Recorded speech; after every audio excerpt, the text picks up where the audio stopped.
Many people have innate abilities that they were born with, such as the ability to have out-of-body experiences and psychic abilities.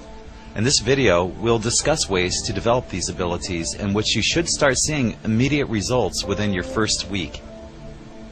An aura is an energy field that surrounds all living and non-living things. Everything is interconnected in our solar system. Each one of the cells in our bodies generates electricity. As we've seen with lightning, electricity connects with other bolts of lightning to create chain lightning, as like attracts like.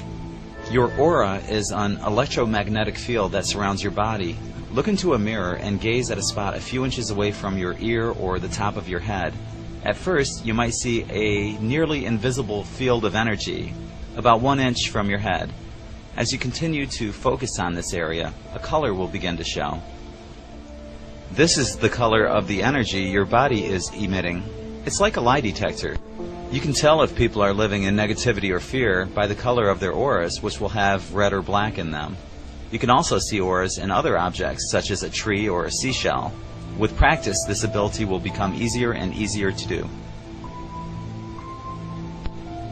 Gregg Braden mentioned a study in which mass meditation was used to measure global effects on behavior and proving how everything is connected. The results of this test showed that the act of consciousness affected behavior.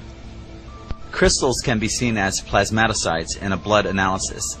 Fiber optics work on a thin crystal fiber technology that transmits information over thin lines of this material. ESP can be developed in a similar way by creating visual waves of energy and transmitting these waves to another person through thought, concentration, and visualization.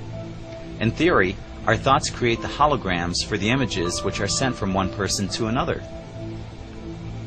Here's how two people can work on telepathy. Find 5 pairs of small household items.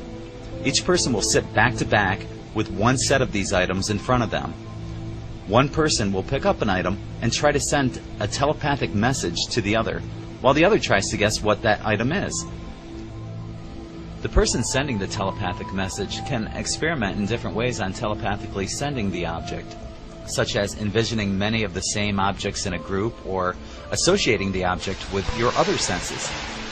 When the person has guessed which item was sent telepathically, both participants will hold the item out to their side to compare their results. If you're using 5 items, you have a 1 in 5 chance in guessing correctly.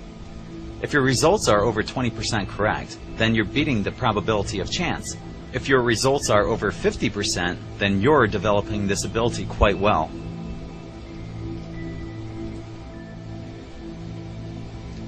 Each of us has a projective and receptive hand. Our receptive hand is the opposite of the hand that we use the most. In other words, if you're right-handed, your receptive hand is your left hand.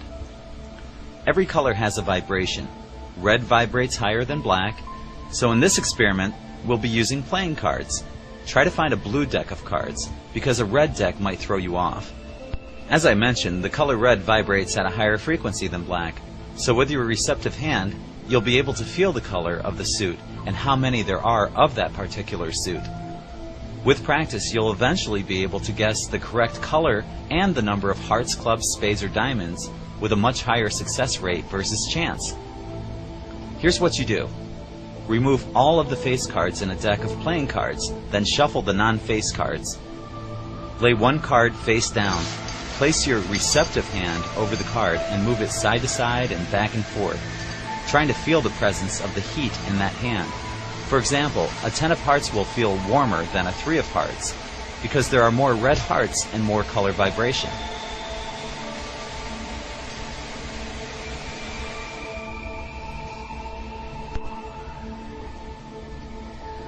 Similar to telepathy, telekinesis uses the mind to move objects. There's a plethora of information about this on YouTube, but I'll cover this briefly on this video. Telekinesis is very difficult to do and takes incredible concentration. When beginning to experiment with telekinesis, start out with small, lightweight objects. Expect to put a lot of time and effort before you begin to see results. Don't ever become frustrated if you don't receive immediate results. You have the ability to do so much more than what you've ever dreamed. Always try to push your perceived limits, and please remember, the only person who can hold you back is yourself.